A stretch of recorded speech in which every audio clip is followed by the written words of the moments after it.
சற்று முன்பு கிடைக்கப்பெற்றிருக்கக்கூடிய ஒரு மிக முக்கியமான ஒரு தகவல் ஒன்றை பார்க்க போகிறோம்.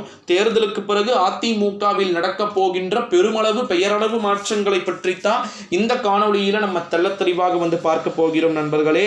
காணொளியை தெள்ளத் தெளிவாக பார்ப்பதற்கு முன்பு நம்முடைய சேனலுக்கு நீங்கள் கட்டாயமாக பார்த்தீங்கன்னா நியூ வியூவராக இருக்கிறதுக்கான வாய்ப்புகளும் சாத்தியக்கூறுகளும் இருக்கிறது.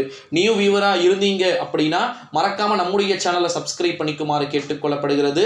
தேர்தலுக்கு பிறகு அதிரடியான மாற்றம் என்று சொல்லியிருக்கிறீர்களே ப்ரோ, அப்படி என்ன அதிரடியான மாற்றம் நடக்கப் போகிறது, அப்படி என்ன அதிரடியான மாற்றம் நிகழப் போகிறது அப்படின்னா, அதிமுகவில் பல்வேறு விதமான தலைவர்கள் பல்வேறு விதமான நிலைகளை பார்த்தீங்கன்னா கடந்து அனைவருமே பார்த்தீங்கன்னா ஜெயிலுக்கு போகிறதுக்கான வாய்ப்புகள் சாத்தியக்கூறுகள் அதிகமாக பார்த்தீங்கன்னா இருப்பதா தகவல்கள் என்பது வெளியாகி இருக்கிறதை நம்மால் பார்த்தீங்கன்னா ஓரளவு உணர முடிகிறது.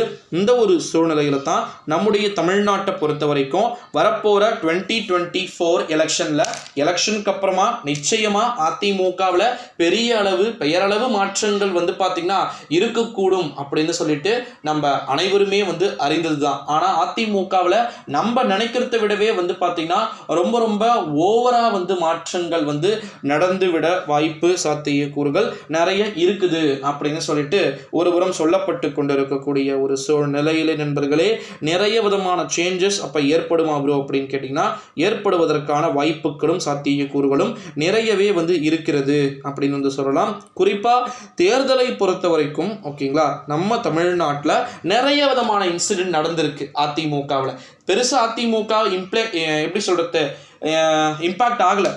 தேர்தலுடைய பிரச்சாரம் எப்படி ஏதோ ஒரு ஒற்றை விரலால் ஓங்கி அடிப்போம் அப்படின்னு சொல்ற ஆஜாக்கா பாஜக ஓஜாக்கா அப்படின்னு சொல்லிட்டு இவங்களுடைய பிரச்சாரம் எப்படி இருந்தது, அவங்களுடைய பிஜேபியுடைய பிரச்சாரம் வாங்க மோடி வணக்கங்க மோடி எப்படி இருந்தது. பிரச்சாரங்கள் என்றால் இதுதான் பிரச்சாரங்கள்.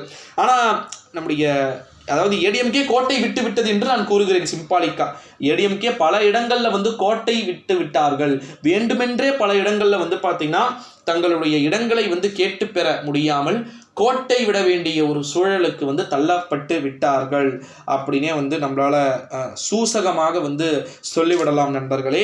இந்த ஒரு சூழ்நிலையிலே எலெக்ஷனுக்கு பிறகு ஓகேங்களா, தேர்தலுக்கு பிறகு அதிமுகவில் பெரிய அளவு மாற்றங்கள் இருக்கக்கூடும் அப்படின்னு சொல்லிட்டு எதிர்பார்க்கப்படுவதா தகவல்கள் என்பதெல்லாம் வெளியாகி கொண்டிருக்கக்கூடிய ஒரு சூழ்நிலையிலே அந்த பெரிய பெரிய அதிமுகவில் நடக்கக்கூடிய டிஸ்டன்ஸ் சேஞ்சஸ் எல்லாமே பார்த்தீங்கன்னா மேபி நிறைய சேஞ்சஸ் ஆகும் அப்படின்னு சொல்லிட்டு எதிர்பார்க்கப்படுகிறது. ஸோ இப்போ அதிமுகவில் எலெக்ஷனுக்கு அப்புறமா என்னென்னலாம் சேஞ்சஸ் ஆக போகுது, என்ன மாதிரியெல்லாம் விஷயங்கள் நடக்க போகுது அப்படின்றத நம்ம கம்ப்ளீட்டாக வெயிட் பண்ணி தான் பார்க்கணும் நண்பர்களே. நம்முடைய தமிழ்நாட்டை பொறுத்த வரைக்கும் அதிமுக அப்படின்றது ஒரு அழிந்து போன ஒரு கட்சி தானே. அந்த கட்சியை காப்பாற்ற இனிமேல் யார் வரப்போகிறார்கள் என்ற ஒரு எண்ணத்தில் இருக்கிறார்களா என்று தெரியவில்லை. ஸோ தயவு செஞ்சு அதிமுகவை அப்படியெல்லாம் பார்த்தீங்கன்னா நினைக்காதீங்க. அவங்களுமே பார்த்தீங்கன்னா ஒரு கட்சி தான் ஓகேங்களா.